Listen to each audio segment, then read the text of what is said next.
नमस्कार दोस्तों, जय हिंद। मैं इंदु स्वागत करती हूँ आप सभी का आईपी स्टडी पॉइंट पे, जहां आपको शिक्षा विभाग और अन्य विभागों की तैयारी, परीक्षाओं की तैयारी कराई जाती है। आज हम शुरू करेंगे सीटेट का बहुत ही इंपॉर्टेंट टॉपिक है, जिसमें पढ़ेंगे हम लोग प्रमुख क्रांतियाँ, जिससे एक क्वेश्चन बनता है हर बार, पारंपरिक कलाएं और अम्ल। आशा करते हैं कि आप सभी लोग स्वस्थ होंगे, सीटेट की तैयारी बहुत अच्छे से कर रहे होंगे। एक्चुअली हमारा जो चैनल का नाम है वो कुछ रीजन की वजह से हमने बदल दिया है। अब हमारा जो चैनल का नाम है वो आईपी स्टडी पॉइंट हो गया है। आप जब भी सर्च करें, आईपी स्टडी पॉइंट के नाम से सर्च करेंगे, हमारी प्लेलिस्ट खुल जाएगी। अगर आप जिसने भी तैयारी नहीं करी है तो आप प्लेलिस्ट में जा करके हमारी कंटेंट सहित वीडियोस पड़ी हुई हैं, प्रैक्टिस सेट की तैयारी आप कर सकते हैं। तो शुरू करेंगे आज का टॉपिक। आज का हमारा टॉपिक क्या है? प्रमुख क्रांतियाँ, पारंपरिक कलाएं और अम्ल। वीडियो को सभी लोग शेयर कीजिएगा, सब्सक्राइब कीजिएगा चैनल को, वीडियो को लाइक और शेयर कीजिएगा। शुरू करते हैं। पहला पॉइंट है कि विभिन्न प्रकार की कृषि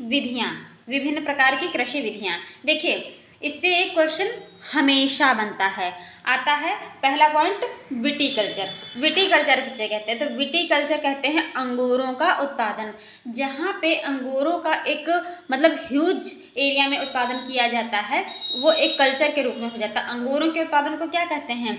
विटीकल्चर। दूसरा आता है पिसीकल्चर। पिसीकल्चर किसको कहते हैं? मछली पालन की क्रिया को कहते हैं पिसीकल्चर। जो लोग मछली पालन का उद्योग करते हैं, मछली पालन करते हैं, उसे कहते हैं पिसीकल्चर। थर्ड पॉइंट आता है मोरीकल्चर। मोरीकल्चर में क्या है? रेशम कीट हेतु शहतूत की कृषि। आप जब रेशम पालन जो लोग करना चाहते हैं, रेशम कीट की जो मतलब शहतूत की खेती करते हैं एक ह्यूज एरिया में, तो उससे वो क्या है, रेशम से बहुत सारी चीज़ें बनती हैं, आप लोग जानते होंगे रेशम कीट से, उसे मोरीकल्चर कहते हैं। अब आते हैं लास्ट वाला है हॉर्टिकल्चर। हॉर्टिकल्चर में क्या होता है कि बागवानी, फसलों, फल, सब्जी इत्यादि का उत्पादन होता है। खूब सारे फल सब्जियां जो बिकती हैं, उनकी कहीं ना कहीं तो उत्पादन किया ही जाता है। ठीक है, खेती करते हैं लोग, तो उन खेती को क्या कहते हैं? जो बागवानी के लिए, फल सब्जी के लिए किया जाता है, उसे हॉर्टिकल्चर कहा जाता है। ठीक है, अब हम यहाँ पे कैसे पढ़ रहे हैं? पॉइंट टू पॉइंट पढ़ रहे हैं, एक एक लाइन में एक एक पॉइंट। अंगूरों का उत्पादन विटीकल्चर, मछली पालन पिसीकल्चर, रेशम कीट शहतूत की खेती मोरीकल्चर, और हॉर्टिकल्चर बागवानी यानी फसलों का उत्पादन। आएंगे अगले पॉइंट पे। अगला हमारा पॉइंट क्या है इंपॉर्टेंट? एपीकल्चर। एपीकल्चर किसे कहते हैं? मधुमक्खी पालन को। जब बहुत सारी मधुमक्खियाँ पाली जाती हैं, शहद निकाला जाता है, चीज़ें बनाई जाती हैं, तो उसे मधुमक्खी पालन को क्या कहते हैं? एपीकल्चर। दूसरा है ऑलेरीकल्चर। ऑलेरीकल्चर यानी कि शाक सब्जियों का उत्पादन। जब शाक सब्जियों का उत्पादन होता है तो ऑलेरीकल्चर। ऑलेरीकल्चर को ऐसे याद रखिए कि जब सब्जी बेचने वाले कैसे कहते हैं, आइए ले जाइए, ऑलेरीकल्चर, आइए ले जाइए, ये सब्जी बिक रही है, लौकी है, कद्दू है, जो भी चीज़ें बेचते हैं, ठीक है, आइए ले जाइए। तो लेरी, क्या ले रही? सब्जी ले जाइए। तो शाक सब्जियों का उत्पादन ऑलेरीकल्चर। अगला आता है वर्मी कल्चर। वर्म मतलब होता है केचुआ। जब केचुओं का उत्पादन करते हैं, खूब सारे केचुए का उत्पादन किया जाता है, तो उन्हें क्या कहते हैं? Vermi culture. वर्म यानी केचुआ। आते हैं पोमोलॉजी। पोमोलॉजी, फल का, कोर फलों का अगर उत्पादन किया जाए, उसकी कृषि की जाए, तो उसे कहते हैं पोमोलॉजी। ठीक है, क्या कहते हैं? पोमोलॉजी। अगला है फ्लोरीकल्चर। अब फ्लोरी मतलब फ्लावर मीन्स क्या होता है? फ्लावर मीन्स होता है फूल, तो इसको तो आप जान ही जाएंगे कि फ्लोरीकल्चर मतलब फूलों का उत्पादन। ठीक है, अगला पॉइंट है हमारा सिल्वीकल्चर। सिल्वीकल्चर यानी वन संवर्धन। जब वन, खूब सारे वन, जैसे कि बड़े बड़े जो पेड़ होते हैं, लिप्टिस है, अशोक है, इनके सबके बड़े बड़े, जब वन टाइप की मतलब ऐसी खेती करी जाती है, खूब सारे बड़े बड़े पेड़ लगाते हैं वन टाइप में, तो उसे कहते हैं सिल्वीकल्चर। ठीक है, आते हैं अगले पॉइंट पे, ओलिविकल्चर। यहाँ पे था ऑलेरीकल्चर, ये है ओलिविकल्चर। ओलिविकल्चर मतलब व्यापारिक स्तर पर जैतून की खेती। जो जैतून का तेल आप लोग जानते होंगे, जैतून की खेती जब करते हैं, उसे कहते हैं ओलिविकल्चर। ठीक है, तो हमारा ये क्या हो गया? ये सारे कल्चर, ये सारी खेती हो गई, जिससे क्या होता है, इनको एक पर्टिकुलर नेम दिया जाता है। इससे एक क्वेश्चन बनता है जो कि बहुत इंपॉर्टेंट है, आएगा ही आएगा पेपर में, एक सीटेट में रखा ही होगा। आप लोग ध्यान से पढ़ लीजिएगा और इनको याद कर लीजिएगा। आएंगे अगले पॉइंट पे। अगला हमारा पॉइंट टू पॉइंट में क्या है? प्रमुख क्रांतियाँ पढ़ेंगे, प्रमुख क्रांतियाँ। क्रांतियों में किसको क्या कहते हैं? देखिए, हरित क्रांति किसे कहते हैं? हरित क्रांति कहते हैं खाद्यान्न उत्पादन। अब देखिए, खाद्यान्न में क्या है? सारे अनाज, गेहूं, चावल, मक्का, हर चीज़ आती है खाद्यान्न। ये खाने पीने वाली चीज़ें होती है खाद्यान्न। तो वो कैसे होते हैं? हरी हरी होती, तो हरित क्रांति। खाद्यान्न उत्पादन हरित क्रांति। दूध कैसा होता है? सफ़ेद होता है, श्वेत, तो इसीलिए इसको क्या कहते हैं? श्वेत क्रांति। दुग्ध उत्पादन को क्या कहते हैं? श्वेत क्रांति। खाद्यान्न हरे होते हैं तो उन्हें हरित क्रांति। अब तेल, अगर तेल जब हम लोग क्या है वो उसे कहते हैं सरसों, सरसों है, सूरजमुखी है, जब तेल को सूरजमुखी या सरसों में पिसवा के लाते हैं तो तेल कैसा निकलता है? पीला, पीला तेल होता है अक्सर, ठीक है, मतलब थोड़ा सा ब्राउनिश टाइप में, तो उसको कहते हैं पीली क्रांति। तिलहन उत्पादन पीली क्रांति। देखिए एक बार फिर से हम लोग रिपीट करेंगे। तो हरित क्रांति खाद्यान्न उत्पादन, श्वेत क्रांति दुग्ध उत्पादन, पीली क्रांति तिलहन उत्पादन, नीली क्रांति, नीली मत्स्य उत्पादन। मत्स्य, अब मछलियाँ आपने अक्सर देखी होंगी कि नीली टाइप की अक्सर होती हैं, डिज़ाइन उनका होता है, ठीक है। तो और पानी कैसा होता है? अक्सर पानी का कलर भी आप जैसे बीच वगैरह में जाएंगे, जैसे गोवा का बीच है या कहीं, तो वहाँ पे समुद्री पानी कैसा होता है? नीला होता है। तो ऐसे ट्रिक से याद कर लीजिए कि मत्स्य उत्पादन, जो मछली उत्पादन होता है उसे कहते हैं नीली नीली क्रांति, नीली क्रांति। और गुलाबी क्रांति किसको कहते हैं? झींगा या प्याज उत्पादन। प्याज कैसा होता है? गुलाबी कलर का होता है, चेरी टाइप में थोड़ा, ठीक है। या तो प्याज या तो झींगा मछली आपने देखी होगी, वो भी गुलाबी गुलाबी पिंक पिंक सी होती है। तो अगर पिंक शेड में कोई चीज़ का उत्पादन, मतलब कोई चीज़ नहीं, झींगा या प्याज का उत्पादन किया जाए तो उसे कहते हैं गुलाबी क्रांति। एक बार फिर से रिपीट करेंगे। हरित क्रांति खाद्यान्न उत्पादन, श्वेत क्रांति दुग्ध उत्पादन, पीली क्रांति तिलहन उत्पादन, नीली क्रांति मत्स्य उत्पादन और गुलाबी क्रांति झींगा या प्याज उत्पादन। इंपॉर्टेंट टॉपिक है, रट लीजिएगा। एक क्वेश्चन इन दोनों टॉपिक से आएगा, ठीक है। आएंगे अगले पॉइंट पे। अगला है लाल क्रांति। तो टमाटर कैसा होता है?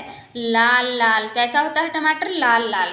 तो लाल क्रांति। मांस या टमाटर का उत्पादन अगर होता है, मांस भी कैसा होता है? रेड कलर का होता है अक्सर, जो कच्चा होता है।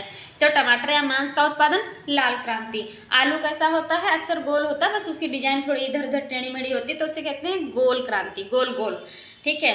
उर्वरक उत्पादन यानी भूरी क्रांति। उर्वरक, भूरी क्रांति से क्यों कहते हैं? जैसे यूरिया वगैरह लेने जाते हैं या फिर कोई खाद वगैरह है तो वो कैसी अक्सर भूरी भूरी होती है, देखा होगा, जो उर्वरकों के लिए ज़रूरी होती है कि खाद अगर डालते हैं जा करके ज़मीन में यूरिया, तो और भी ज़्यादा डबल, कहा गया ना, हाइब्रिड टाइप में, ठीक है, वो उत्पादन होता है। तो उर्वरक उत्पादन भूरी क्रांति। स्वर्ण क्रांति किसे कहते हैं? सोने की क्रांति। स्वर्ण क्रांति होती है फल या बागवानी में जब वृद्धि होती है। उत्पादन तो होता ही होता है, लेकिन जब वृद्धि हो फल और बागवानी में तो उसे कहते हैं स्वर्ण क्रांति, सोना मिल रहा है। और रजत क्रांति किसे कहते हैं? तो अंडा या पोल्ट्री उत्पादन जब होता है, ठीक है, तो इस उत्पादन को अंडा, पोल्ट्री फार्म कहते हैं ना, अंडे की जो बहुत सारी वो होती है जहाँ मुर्गियाँ वगैरह पाली जाती हैं अंडों के लिए, उसे पोल्ट्री फार्म कहते हैं। तो पोल्ट्री फार्म या अंडा उत्पादन में वृद्धि हो तो रजत क्रांति कहते हैं। अगला पॉइंट है हमारा इंद्रधनुष क्रांति। इंद्रधनुष क्रांति में क्या होता है कि कृषि के सभी क्षेत्रों के उत्पादन में वृद्धि।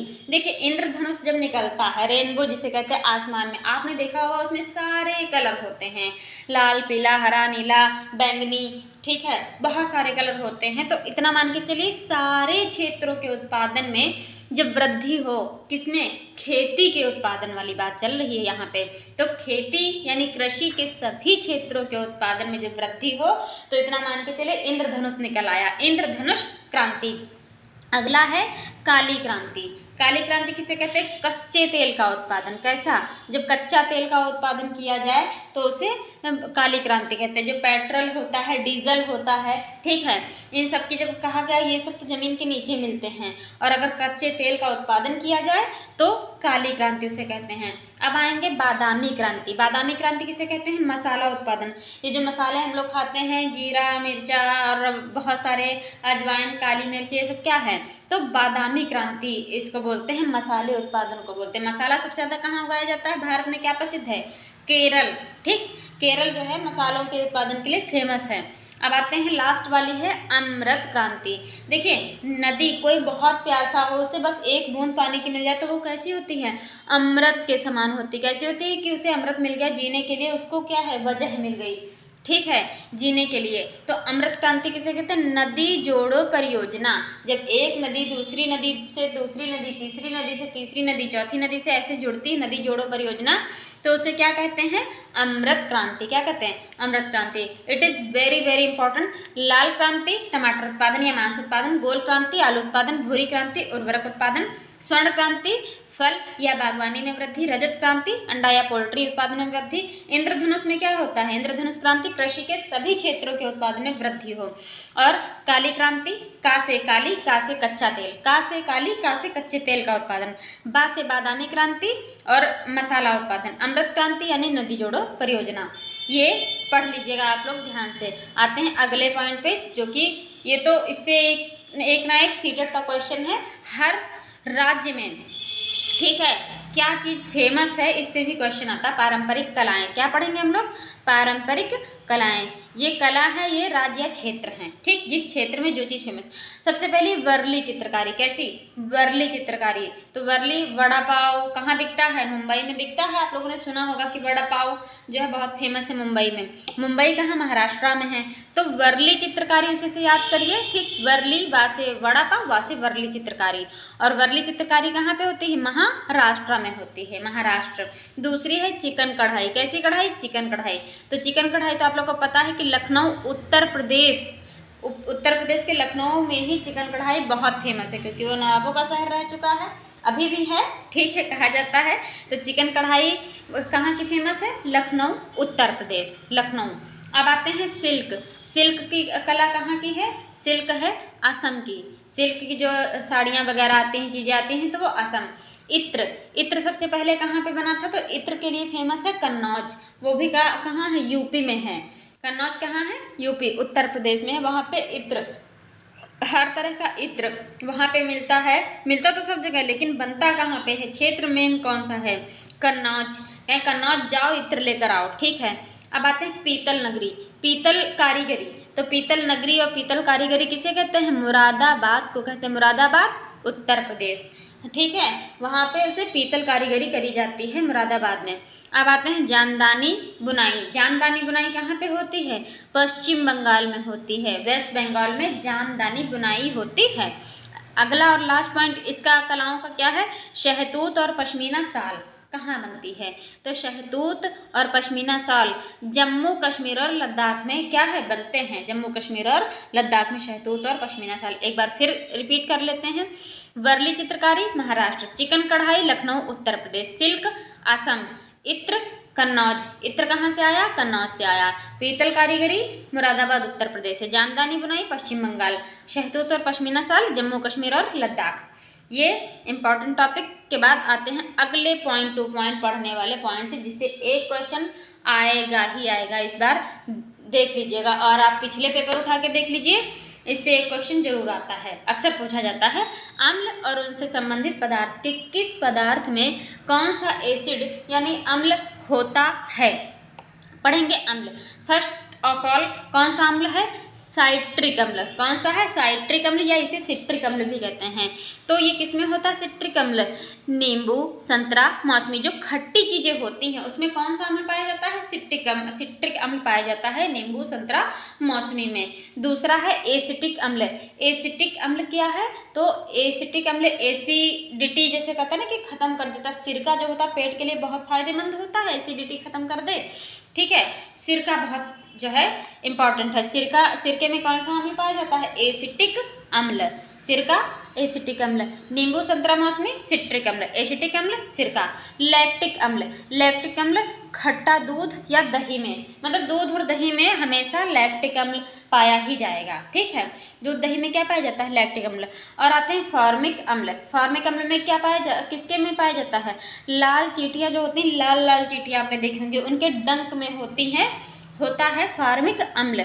लाल चींटियों के डंक में कौन सा अम्ल, कौन सा एसिड होता है? फार्मिक अम्ल। तो एक बार रिपीट करेंगे। सिट्रिक अम्ल नींबू, संतरा, मौसमी, एसिटिक अम्ल सिरका, लैक्टिक अम्ल खट्टा दूध और दही, फार्मिक अम्ल लाल चींटी का डंक। आएंगे अगले पॉइंट पे बढ़ेंगे। कार्बनिक अम्ल। कार्बनिक अम्ल किसमें होता है? का से कार्बनिक और का से कोल्ड ड्रिंक। कोल्ड ड्रिंक तो आप लोग पीते ही होंगे, ठीक। कोल्ड ड्रिंक जब पीते हैं उससे हमको क्या मिलता है, कार्बनिक अम्ल मिलता है, ठीक है। का से कार्बनिक अम्ल, का से कोल्ड ड्रिंक। दूसरा है टार्टरिक अम्ल। टार्टरिक अम्ल, टार्टरी किसमें होती, इमली और जो कच्चे कच्चे अंगूर होते हैं, इमली और कच्चे अंगूर में टार्टरिक एसिड यानी अम्ल होता है। लास्ट अगला है ऑक्सैलिक अम्ल। ऑक्सैलिक अम्ल किसमें होता है, टमाटर, किसमें होता है, टमाटर, ठीक, टमाटर में होता है ऑक्सैलिक अम्ल। अगला है मैलेइक अम्ल। मैलेइक अम्ल किसमें होता है, सेब में होता है। अब आप इसको इस ट्रिक से याद करिए कि मैलेइक अम्ल, सेब को आप काट के रख दीजिए थोड़ा सा, बस जरा सी देर होगी, उस पर क्या है, भूरा भूरा हल्का हल्का गंदा सा कलर दिखने लगेगा। अब उसको खाने का मन तो करेगा, लेकिन मन करेगा इसको ऊपर की चीज़ हटा दें, वो क्या मैला हो जाता जब तक। और दूसरी बात है, सेब को बिना धोए खाते भी नहीं है, सेब क्या होता है, ऊपर ऊपर मैला होता है, तभी तो उसको धुल के खाते हैं। तो मैलेइक अम्ल किसमें है, सेब में है। यूरिक अम्ल, ठीक, यूरिक अम्ल किसमें होता है, मूत्र में होता है। एक बार फिर से रिपीट करेंगे, कार्बनिक अम्ल कोल्ड ड्रिंक, टार्टरिक अम्ल इमली और कच्चा अंगूर, ऑक्सैलिक अम्ल टमाटर, मैलेइक अम्ल सेब, यूरिक अम्ल मूत्र।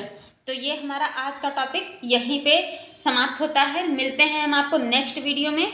चैनल को सभी लोग सब्सक्राइब कीजिएगा, वीडियो को लाइक और शेयर कीजिएगा, कमेंट में ज़रूर बताइएगा कि ये पॉइंट आपको, ये टॉपिक कैसा लगा, जो कि हमने अपने आईपी स्टडी पॉइंट पे पॉइंट टू पॉइंट पढ़ाया है। और इससे हर संभव क्वेश्चन बनता है कि हर बार पेपर में एक ना एक इन तीनों से, जो पारंपरिक कलाएं, अम्ल और हमने जो टॉपिक पढ़ाया है, तीनों टॉपिकों से एक ना एक क्वेश्चन हर बार आता है।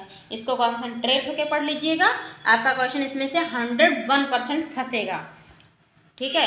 Thanks for watching this video.